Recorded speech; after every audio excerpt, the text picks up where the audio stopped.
Welcome to Voodoo Whiskey Gaming, and this is my late review of Spec Ops The Line. I played it on the PC via Steam. It's also available on the Xbox 360, Xbox One via backwards compatibility, and PS3. Also, I guess you could play it through the Xbox Series X via backwards compatibility, now that I think about it. Yeah, it's an old game, but it's a game that I love, and I feel like I should talk about it. So let's get into the story. You play as Captain Walker. You are a Delta Force operator. You and your team are sent into Dubai after a huge sandstorm has isolated it, and a military unit was already sent in, but they lost contact with them, and you're sent to find out why and what happened. Of course, it's nowhere near as simple as that, because everything just goes fucking sideways. I mean, shit really goes sideways in this game. And I gotta say, I love this game for the story, because the story is definitely different than what you would expect going into this game. I'm gonna say that now. It's a much more in-depth story than you would ever anticipate from a military shooter like this. The story itself was actually inspired by the book The Heart of Darkness, and I think it does a great job just delving into a lot of different things, and I think that's important. It's also a game with multiple endings. Like, you have multiple endings, and then one of your endings can branch into other endings. But I just can't really say enough good things about this story. I really think it's one of the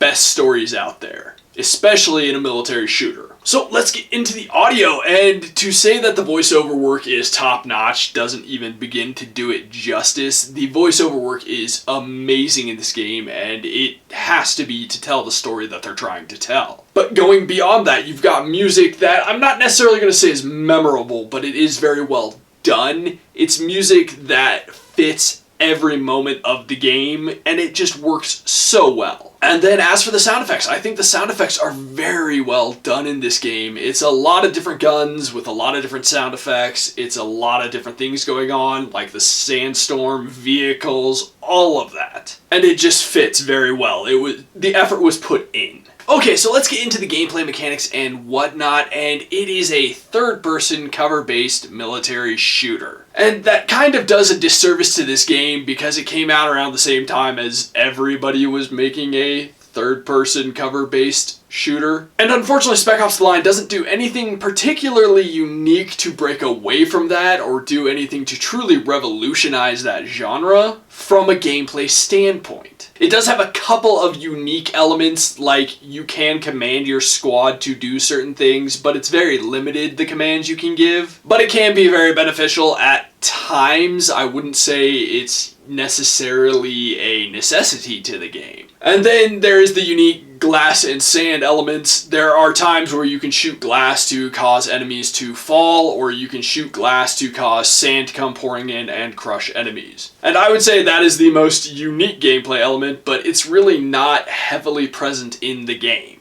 That being said, I do think all the gameplay elements, all the different guns, I think that all works very well. I think all of that is done well. The gun balancing, the enemy AI, there are times where it doesn't make sense. It's like, why charge somebody that close when you have an assault rifle? But they do. But I did enjoy it. I think the gameplay works well. Now let's get into the controls, and the controls work very well for the most part. I did find that occasionally there were times where I tried to get into cover and the game was like, no, you're not facing it, therefore you're not trying to get into cover. That doesn't really work, but that being said, when I was shooting, when I was aiming, when I was moving, that all responded very well. So I don't have any major complaints when we're talking about that. And lastly, the visuals. I gotta say, overall, there are some things that look better in this game than others. Certain details aren't quite nailed down as well as you might like, but this is a 360 game, so that is to be expected. But visually, I think overall it does look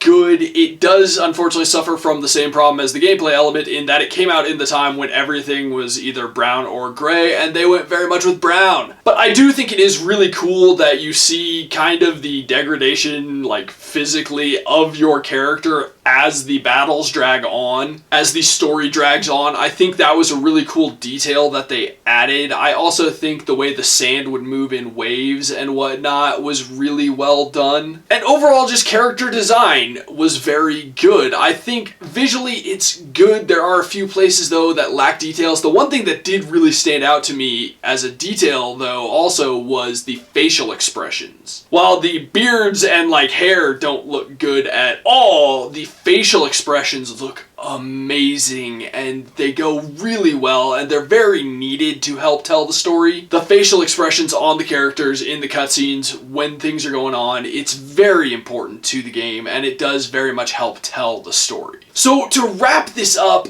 I'm going to say without any spoilers that I think the story is fantastic. It's so much deeper than you might expect from a third-person cover-based military shooter. There is so much of the human element to it, and I think it's very important, and I honestly think if you have never played this game, go pick it up. I don't care what the price is, really. I think it's like $30 on Xbox and probably similar to that on Steam, and it's worth that money, because the gameplay is good, and it tells a phenomenal story. To say that I was impressed with this game the first time I played it, and I still was impressed by it, this is like the third or fourth time I've played it. So that should tell you something. I fully recommend this game. Okay, so in the comments down below, why don't you tell me, do you have a massive backlog, and are there any games that you wish you had played? As always, thanks for watching. If you enjoyed the video, please hit that like button, and if you like what I'm doing in general, share and subscribe.